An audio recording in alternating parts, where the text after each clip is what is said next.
Vitae. My name is Kimberly Lattanaxay, and I am one of the managers of the Souliya Natasinh dance team, which is a cultural program of the Laotian American Society of Georgia.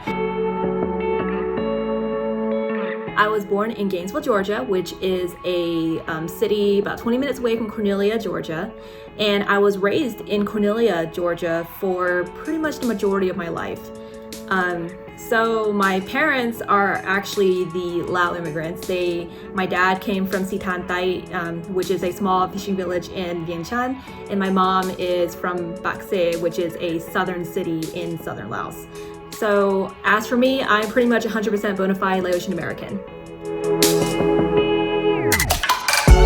So for my immediate family, I am the oldest of two siblings. I have one little sister who is about 3 years younger than I am. We both still live in Georgia. I live in Atlanta. She lives in the Kennesaw area for now. So going over to my dad's side of the family, my maiden name is Lattanaxay. So pretty much, if you know anybody with the last name Lattanaxay, I believe there's plenty of us floating around here in the North Georgia area. That's pretty much my family.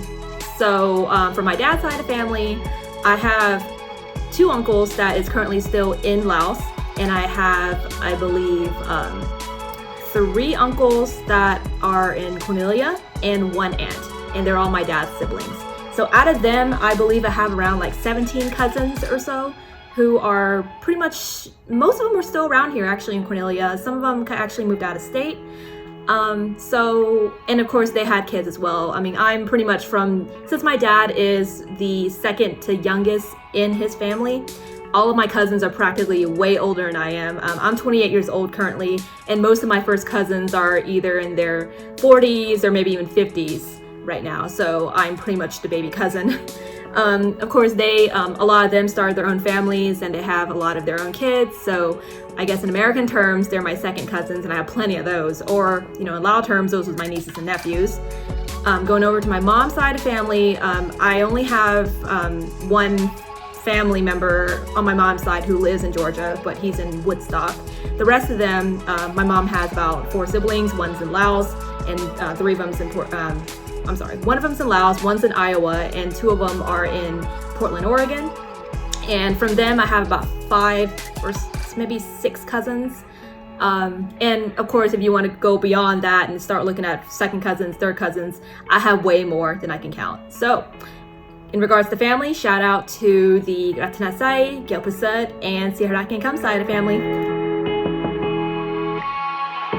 Compared to a lot of people, I really don't have a cool one.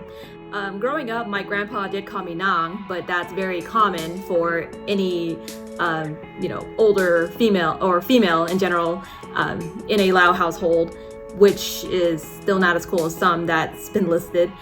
My real name is Kimberly, but everybody calls me Kim, but again, that's not really a Lao nickname, that's just a shortened version of my name. The elderly folks over there at the temple jokingly calls me Man Nang Sangkan because I am one of the Nang Sangkan coordinators at my temple. So that's kind of a running joke as well. So yeah, unfortunately, I don't have a cool Lao nickname that I go by. On a daily basis, I pretty much go by Kim, which is a nickname of my real name.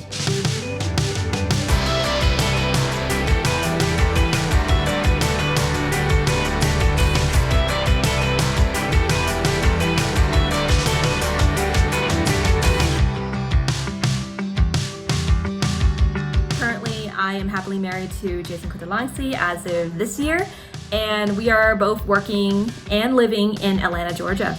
We are just very blessed to be able to continue our daily lives without much issues despite the pandemic. So I know there's a lot of tough times going out there for other people, but really for us in general in our little family, we're just so blessed to not being able to feel the blunder of what's going on during this pandemic, and hopefully we just get out of this soon. When it comes to current projects, let me go ahead and talk about the Souliya Natasinh program that I have been involved with since 2014. I did help find this program back in 2014 whenever I was still living in Cornelia, Georgia. It all started as a couple of girls wanting to dance for Lao New Year and perform during that event. but they needed like a manager figure to pretty much help guide them to get where they need to be, and I reluctantly agreed, despite the fact that I was also working on the Natasinh program as well, but that's another story. So it started off with about 6 girls and 1 boy who wanted to dance, and of course I'm not a dancer myself, so I had to seek out help. So we were able to contact Jimmy Gaogongsi and Jason Lattanaxay from LAS back in 2014 to kind of help guide us on what we needed to do, because obviously we were a small temple dance team. We didn't really have any background in dance at all. We kind of didn't really know where the ropes were. So fortunately, I was able to work with those 2 men to get the ball rolling for this dance team, and we were named FOP Team, which is short for Font Pond Dance Team, because that was the first dance that they've ever learned. And ever since then, we were pretty much able to blow up, and more girls wanted to join. And eventually, we have gotten so big to where we grew out of the Cornelia area and started performing pretty much in the city elsewhere. Way outside of Cornelia, basically. So that's when I knew we had to rebrand ourselves, and that's where the name Souliya Natasinh came from.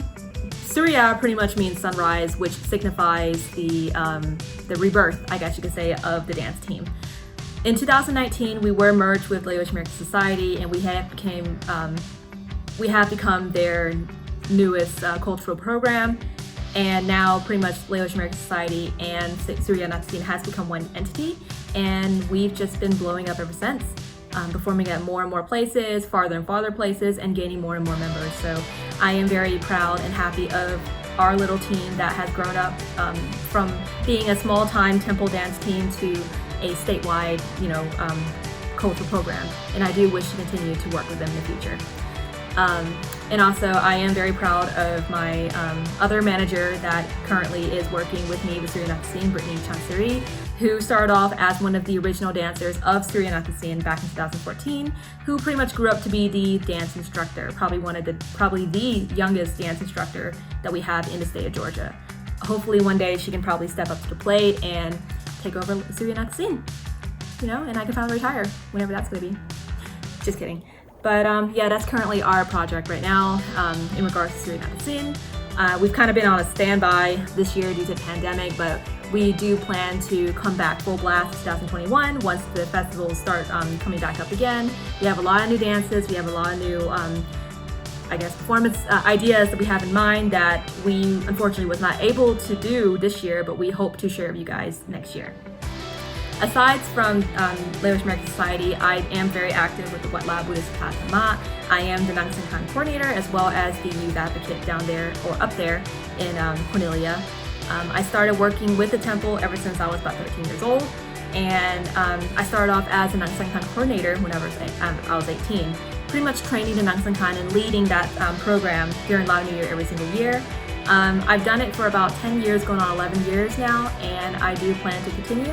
Luckily, I do have 2 trainees that's planning to learn from the next generation. I am a Lao millennial, but I have been focusing my attention on the Gen Z kids, because right now, even though we've done so much, we have to think about the next generation. Although I'm in my 20s, eventually I'll start my own family and such too, and I have to back off. And it's about time we actually pass the torch to the next generation. So I do look forward to working with my trainees. I do look forward to working with Brittany, who is hopefully going to be taking my place as Souliya Natasinh manager in the future. And yeah, that is mainly my 2 projects. And finally, I just want to thank Lao in the South for giving me the opportunity to be interviewed and express myself about the Laos American Society culture program, Souliya Natasinh. It's not very often we are asked to be interviewed, so we are so honored that we are being included in this montage of interviews. So once again, thank you so much for keeping us in mind, and thank you so much for being one of our biggest fans. Hope everybody's doing great, no issues are occurring, and we will get through this pandemic together. Once again, thank you, Lao in the South, for giving me this opportunity. Bye, guys.